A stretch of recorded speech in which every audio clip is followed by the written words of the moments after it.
Hello, welcome to another Living Grief conversation. I'm Katie Cowling, a counsellor here at St Elizabeth Hospice. This recorded conversation is to support bereaved people through their grief journey, and we hope it will help to prevent others from feeling alone in their grief. Today we're going to hear about a lived experience of loss and what life has become since their loss. I want to mention that we will be talking about death and dying today, and I appreciate this might be very sensitive and triggering for some. As we talk, we'll be drawing on our own experience of loss and understanding of supporting those who have lost. Your experience might be different, and every individual may live with various other aspects of loss. I have the pleasure here today to have Lena Porter with me, who sadly lost her husband in 2022. Welcome, Lena, and thank you so much for coming in today. Hello, Katie. Thank you for having me today. Oh, it's so lovely to have you. So, I met you back in April 2022, shortly after the death of Lee, which was clearly a really difficult time for you. And you've been navigating through your loss through since that time. Do you want to start by telling us about Lee's story and how you've got to this point? So Lee was diagnosed with bowel cancer in 2018. Biggest shock of our lives. 6 months later, following major surgery to remove the tumour, we found out that it had spread to his liver. So unfortunately, spreading to the liver left us with limited choices. And he fought for 3 years and then sadly passed away in January 2022 within St Elizabeth's Hospice, leaving behind our 2 sons, Danny and Jay, who were at the time, our youngest had just turned 20 and our eldest was 23. Gosh. And Lee was very young himself, he was only 46. And in that experience of loss, like that immediate response to death, what emotions were you feeling? Because you get so many, don't you? How was that experience? I don't even know if there are words to describe the depth of those emotions. I don't think there are words that justify just how painful and unsettling it is to lose someone that you love so much, that you were so close to. I'd never lost someone like that in my life before. I've lost grandparents, but that's a complete different loss to your husband. Just my whole life was shattered. My whole future was shattered. I just can't actually find the words to describe that experience, that pain. Yeah, and intensity that it was in that moment. Yeah. And then, so in the beginning, when you had to sort of start organising funerals and seeing people and telling people, and obviously during the funeral, again, what was that like? Obviously, Lee just had so many friends, such a big family. All the closest people knew what was happening, knew that he was towards the end of life. So it was kind of just a matter of, I told immediate family, they told everybody else, so I didn't have to do all of that. With regards to the funeral, that took a lot of planning because I had to have it perfect for Lee, and we never actually had that in-depth conversation about what he wanted. Right. It was too painful for us both. But just through little conversations, he'd drop in little bits of like what song he'd like, what he wanted everyone to wear, where he wanted his funeral to be, all those little things, just little snippets that I'd sort of remembered and memorised and made sure that I could carry those through for his funeral, made sure I got all his wishes. And yeah, the funeral was hard. If I had the choice to not go to a funeral, I would not have gone because I just didn't know how I was going to get through that day. And you know what I'm like, Katie, I put on this big persona, I have to be strong, especially for our boys. And I thought, I just don't know how I'm going to get through that day without crumbling. But something just kicked in and I got through the funeral and I was there for the boys. They were my priority, make sure they were okay. And we gave Lee the best send-off he could have had. And I think I fulfilled everything that he wanted for that day. Yeah. Sometimes when it's such a young person that we lose, the funerals can be really busy and there can be lots of people. And the church was packed because Lee played football all his life. So he had a lot of mates and they were like family to him. He was very close to all his football friends. And so the church was full. There was people stood outside I mean, we chose a big Catholic church in town because he was a Catholic and he wanted to have his funeral there. And even like the lady that at Hannibal's who carried out Lee's funeral, she said, I've never seen a church so full. But, yeah, and that can be quite overwhelming, can't it, for the family? I just didn't look at anybody. I had to put myself in the zone. I had to be focused. I didn't look at anybody as I walked through that church. I didn't look at anyone as I walked out, because I have to just be in the zone to get through this. If I look at anybody, that's it, I'm gone. So, and you mentioned there about being strong for your sons and for other people as well. Are you always that strong? Is that something that's sort of helped you to get through? Is being strong something that comes naturally to you? Can you tell us a bit more about that? It is. I mean, when Lee was ill, as much as I could have just crumbled and cried, I knew that wasn't what he needed at the time. If I put myself in his situation, if I was gravely ill, I'd want someone that I knew I could lean on, that is going to pick me up, keep me going.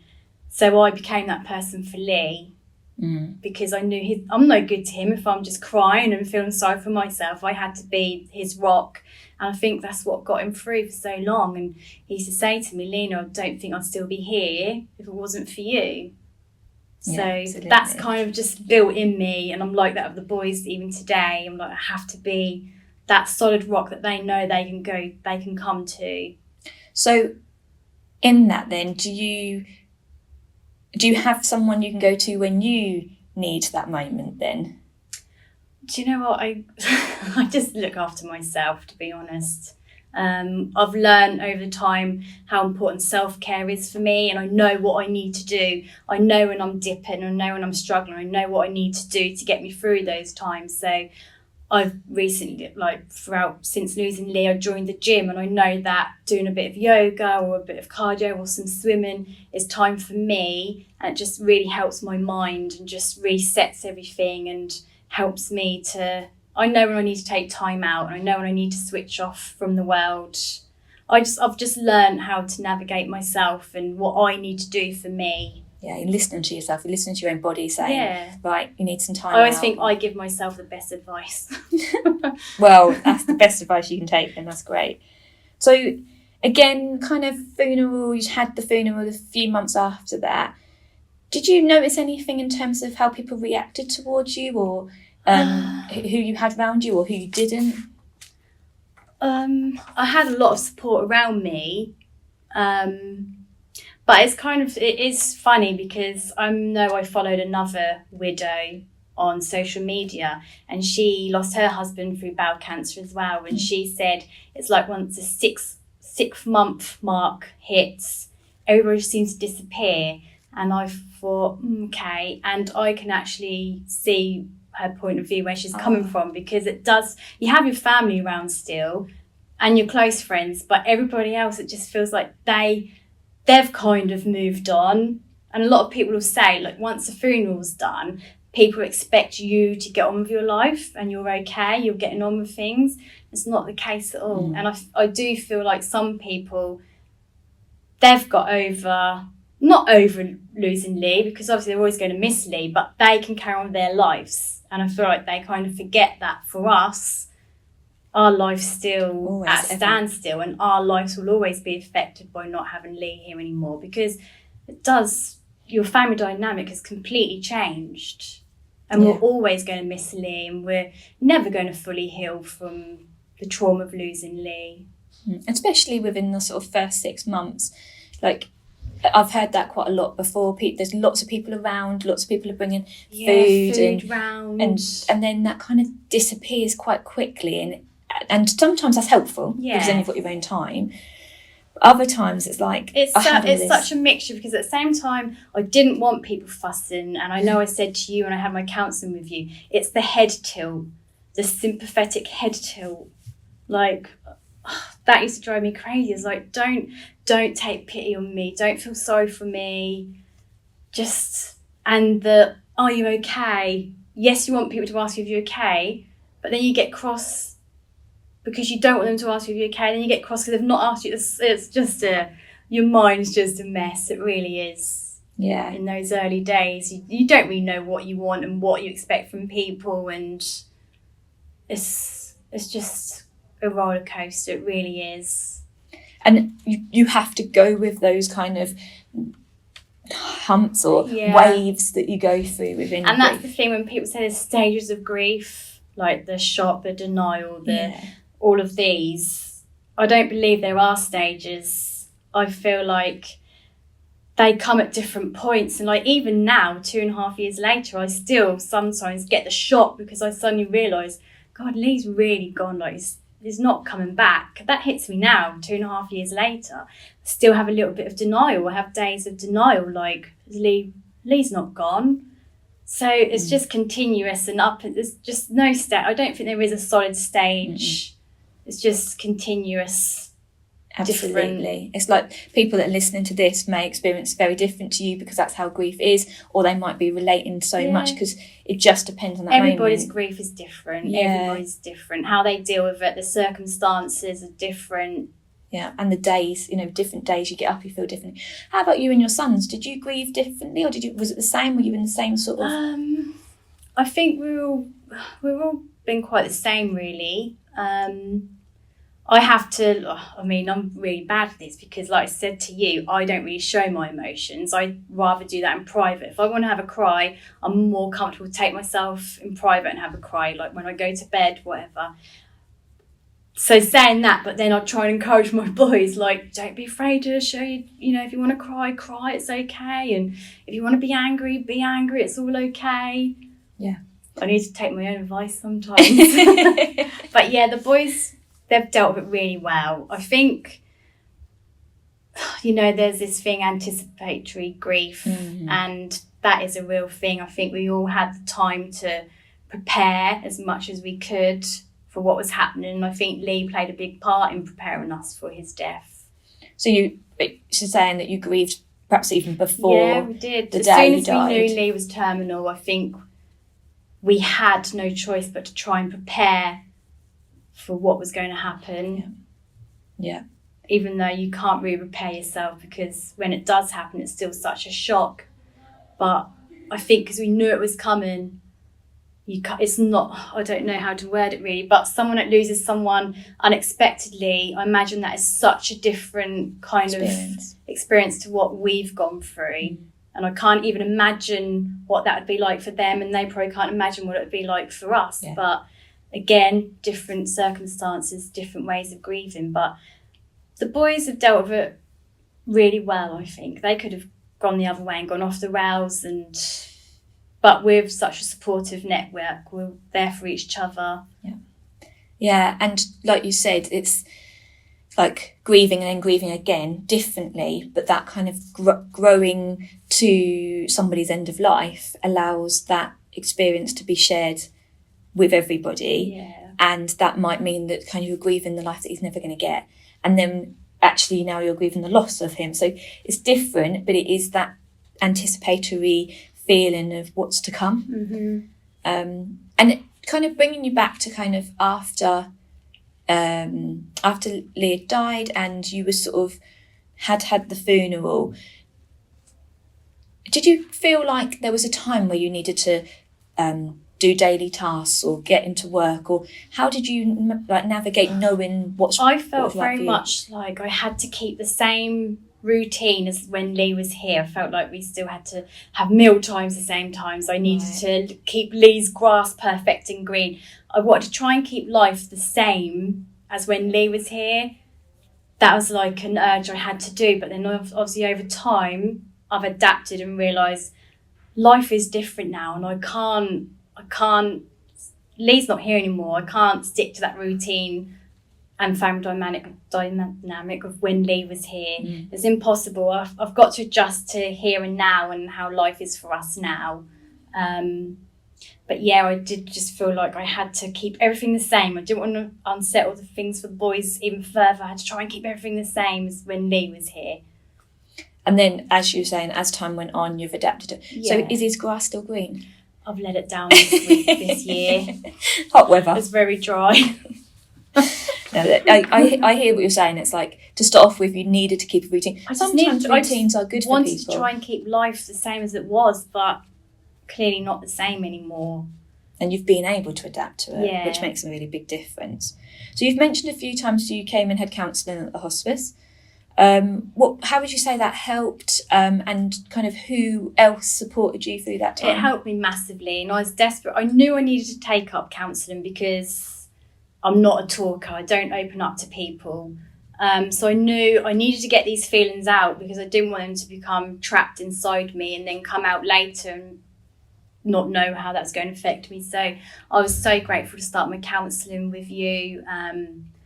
It was just what I needed, just me and you in a room, no distractions around us. And I don't know how you got it out of me, to be honest, but I felt comfortable to open up to you, and I knew I could. It was a safe place. I could cry, I could scream, I could shout in there with you, whatever I needed to do. And I've took pieces of what you said away with me, which helped me today. You talk about him quite a lot now, and with obviously through the hospice you've done things to talk about. And so do you feel comfortable to do it? Do you feel that's that? I love to talk about Lee because that keeps him alive. I don't feel like Lee... I'm not religious at all. I know Lee was Catholic, but I'm not religious. But I don't believe Lee is dead and that's it. He's not around. I still feel like he's around. He's somewhere.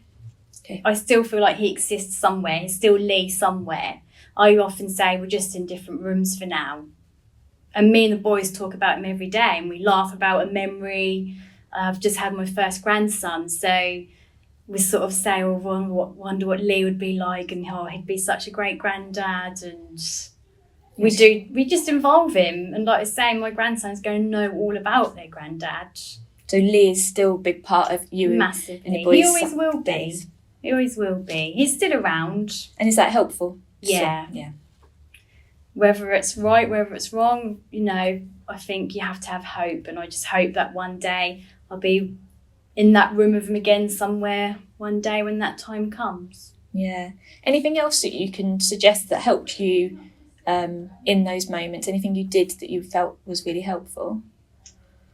I think it's allowing yourself time and not feeling under pressure and not comparing yourself to where other people might be at or how they might have dealt with things. I think you have to know what is best for you and just be where you are at now, not where you think you should be, and just go. I mean, in the early days, I literally went minute by minute, then I turned to week by week, day by day, just getting through and just realising that you can have good days, you can have bad days. I still now might go right back, hit the ground again, but I know I can pick myself back up again. Maybe just 1 or 2 days of feeling like this, and then I'll be able to pick myself back up again. And it's okay and it's normal. One thing you taught me, Katie, was that grief isn't just one straight line. You told me that it's zigzag up and down. You're going to have good days, bad days. And I take that on, and I know it's okay. We'd like to think that there's a starting point and there will be an ending point and there's a straight line that goes up, and we just know that that's not how grief is experienced. We can grieve before, we can grieve after. For some people, grief starts at a really different point. It's so up and down, just as you've just said, and I think that's the clear example of having you've lived through that. You've lived through that moment.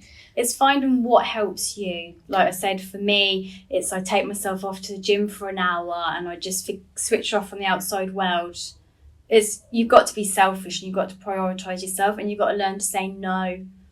If someone wants you to go do something with them but you're not feeling it, don't be afraid to say no. Yeah. Be selfish, put yourself first. And with the not being able to say no, with being able to say no, is also about being able to say, actually, I need help as well. Yeah. Can someone not help Not being me? afraid to ask for help if you need help. If you're struggling with things. Definitely. When we lose somebody, I've heard a lot of my clients, a lot of people will say to me, it's like losing a half of yourself. You lose a part of you. I wondered if that was something you relate to, and if so, how did you find your identity again in this massive place of needing to adapt? I feel like the whole of me went with Lee that day. the whole of Lena went with Lee. I've been with Lee since I was 15. So I didn't know a life without Lee. 27 years we had together. So I kind of felt like I had to learn actually who I was as an adult on my own. And that was quite challenging. I've made new friends since as well, which is quite nice because it's refreshing because they're my friends. Sometimes I've got a lot of friends that are joint friends with Lee, and that kind of brings a whole different feeling. When I get together with them, I'm looking for Lee. I'm still looking for Lee to be there. I'm waiting for Lee to drop in the conversation and things. But yeah, like I said, it's finding myself. I had to kind of grow up and be an adult because Lee did everything. He managed all the finances, all the bills. I had to learn to be an adult, really, which is ridiculous at 42. But it's finding. I've just had to learn who I am all over again as an adult. And has that taken time? Yeah, it's not a quick thing to do. I'm still learning now. Absolutely. And since your loss, would you say that you've been able to have enjoyment and have happiness in your life? Yeah. It took time, when you first go out again or you start laughing, you feel guilty because you're like, how can I be laughing? Like, Lee's dead. But it takes time. But I've told you I went on my first holiday on my own in May and I did that and I had a lovely time, and I've now got my new grandson, and that's created a new love for me, and I'm in a good place. Again, I will have my terrible days, but I'm having more good days than bad days, and it's just work in progress. Every day is work in progress. It sounds like you are ready to sit with the difficult days as well. Like when you have the pain, when you have the sadness, it's like, okay, I need to feel this. I need to recognise this. Definitely. I don't try and run away from it. I don't avoid it. Sounds strange, but I like to take myself back to even the days of Lee being in the hospice and the time Lee passed. I need to take myself back to those moments because I don't want to not feel that pain, which is crazy, but I need to feel that pain because I need to remind myself. And I just need to go with those feelings and those emotions and not run away from them. It's keeping a bond, isn't it? Keeping a bond with him, that develops that feeling of missing, and then as the day goes on or something happens in the day, that can be released. But it's knowing that there's always going to be that pain, but it will slip into comfort as time goes on. Yeah, I try not to remember Lee too much for being ill and dying because I know that's not how he'd want to be remembered, and he should be remembered for so much more than that because he lived a full, brilliant life, and that's what I want to remember him for. But yeah, like I say, I do sometimes get little flashbacks of him passing or him being in here or him after chemotherapy and things, but I don't shake my head and switch them away, those thoughts away. I have to just live those again if I need to.